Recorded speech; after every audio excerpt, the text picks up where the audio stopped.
Il faut continuer à faire confiance aux hommes, parce qu'il importe moins d'être trahi et moqué par eux que de continuer à croire en eux.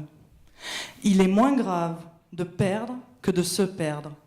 Ces mots sont ceux de Romain Gary. Héros de la résistance et immigré juif, il a été confronté à l'horreur de plein fouet.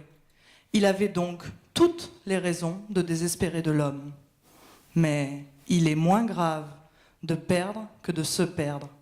Cet équilibre précaire, mais fondamental, qui est devenu pour lui non seulement une raison de se battre, mais surtout une raison de vivre, m'a fasciné au point de devenir mon sujet de thèse.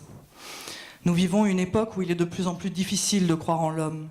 Et si, en 1945, ces résistants ont trouvé la force d'être encore humanistes, peut-être portent-ils des messages qu'il nous faut réapprendre à écouter. Je me suis donc demandé comment, alors que l'homme venait de prouver qu'il était capable et coupable d'Auschwitz, d'Hiroshima ou de l'épuration, il était toujours possible de croire en lui. Existait-il encore une littérature qui se fasse le défenseur de l'homme ? Cette survivance de l'humanisme, je l'ai rencontrée chez 4 auteurs qui professent de roman en roman leur foi humaniste. Ils s'appellent André Malraux, Romain Gary, Albert Camus et Vercors. Et ils ont choisi le pouvoir des mots et de la fiction pour affirmer que l'homme n'a pas été qu'une belle idée ou un concept avorté.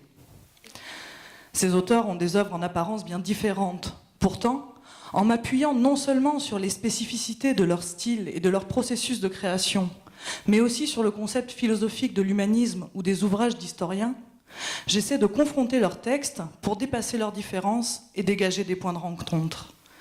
J'ai ainsi pu montrer que, chacun à leur manière, ils réinventent un nouvel humanisme, spécifique à la période. Un humanisme lucide, mais jamais tragique. Un humanisme qui reconnaît l'homme dans sa dualité, ni fondamentalement bon, ni absolument irrécupérable. Dans leurs romans, qui ne s'achèvent jamais que sur des victoires provisoires ou sur l'annonce prophétique d'un éternel recommencement, l'aspect cyclique traduit la lutte contre notre propre inhumanité que représente l'humanisme d'après-guerre.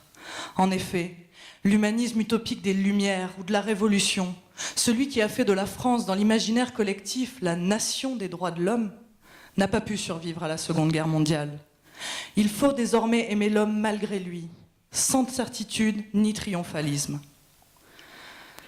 Ce que je veux démontrer dans ma thèse, c'est que le roman, parce qu'il est une interprétation, voire une réinterprétation de l'homme et du monde, peut être le vecteur privilégié d'un humanisme si contraire à la réalité de la guerre, qu'il en est même, peut-être, le dernier refuge.